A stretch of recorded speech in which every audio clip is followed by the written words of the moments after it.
Chapter 2, 1950 to 1969. Ma'am. I left school at 15 and started work in Badcock's, a sewing factory on the Tree Forest Industrial Estate, the following Monday. I was having £2, 7 shillings and 5 pence per week, which wasn't much. I would give my mother all my pay, and she would give me 5 shillings back to last me the week to travel back and forth to work, to go to the pictures and do whatever else I wanted. 5 shillings is 25p in today's money. It wasn't a bad place to work, and I met my best friend there, Joyce Colley. A few of my other friends from school started there at the same time, working on sewing machines making children's clothes.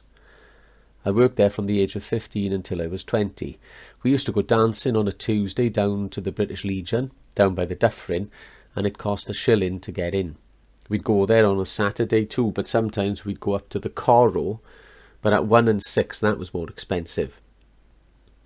After getting a bus there, we'd walk home, and as Joyce couldn't get back to Beddau in Llantrisant, she'd stay with us until work on the Monday. Sometimes I'd stay over her house with her parents, brothers and sisters. I left Badcock's as the money wasn't that much to work in a glass factory called Johnson's and Jorgensen's. I was a weigher and a glazier. It was all right, but you had to be careful with all the glass. We used to put these glass rods in a big machine that weighed them, and then we'd have to pick out the rods by their weight and write the weight on the boxes. Mars worked there too, and she would then burn the rods even along the bottom. She enjoyed it, and we met quite a few friends. In this factory they had dinner dances and a good social life at the weekend, and we would go to the pictures in the week. By this time my mother had another 2 children, Robert and Jackie, and when I was 20 she had another baby, and her name was Cheryl. She should have been my baby, not my mother's, because, believe me and Auntie Mars brought our Cheryl up. We used to clothe her, and our Robert and Jackie with clothes we bought from Badcock's with our staff discount. Uncle Len taught me how to dance down the Legion, but I don't know who taught him. He used to go there with his friends and learned all the dances. I used to dance with his friend, Ginger Jones, who was a nice boy but only a dancing partner. Len joined the forces, the RAF, and went to Egypt. We thought he was going to have a great time playing in the sand and everything, just like being on Barry Island, but it wasn't like that at all. He wrote to me one day and asked if I would write to this fella who was in the forces with him. His name was Ron Dirk. I wrote to him for quite a while and used to have good letters back, and then one day he decided to come and visit us when they were on leave. He turned up on a Saturday, when I had just got back from a week's holiday in Blackpool with a gang of girls. I was ironing when there was a tap on the door, and he walked in shouting, "Milkman!" I was shocked.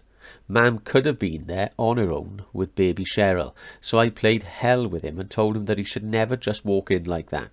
The next time he would have to knock on the door and wait for my mother to come and pay him. He just stood there looking at me. Then my mother walked in and introduced us. One day in February 1956, one of the girls from Johnson's organised a trip to Swansea to see the pantomime, so I wrote to Ron and explained that me and Mars were coming down.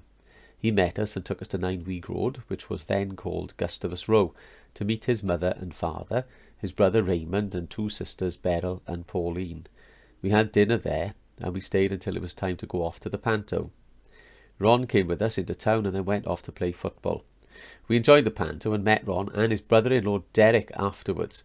That evening ended with us not being able to find the bus to take us to meet the girls in the Lamb and Flag in Glynneath, but Ron and Derek helped us and we got there in the end. A few weeks later I wrote and asked Ron if he wanted to come to a dance in the works. He did, and my parents and Mars went along, and he met everyone I worked with. A little while after that he invited me to Swansea and we started courting. He would come to Ponty on a weekend when he wasn't playing football, and I would come to Swansea the following weekend. I used to come down on a Friday and stay until the Sunday tea time. That's how we did our courting. A long-distance relationship with miles between us. On the 9th of June 1956 we got engaged. We went to Cardiff to pick the engagement ring, and then went to see the film Carousel. While we were there, I had another look at the ring, and I asked Ron if I could have it then, rather than wait until the following week. So we got engaged in the packed cinema.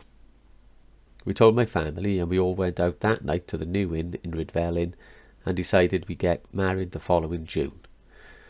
We kept seeing each other regularly, and I would come down to babysit.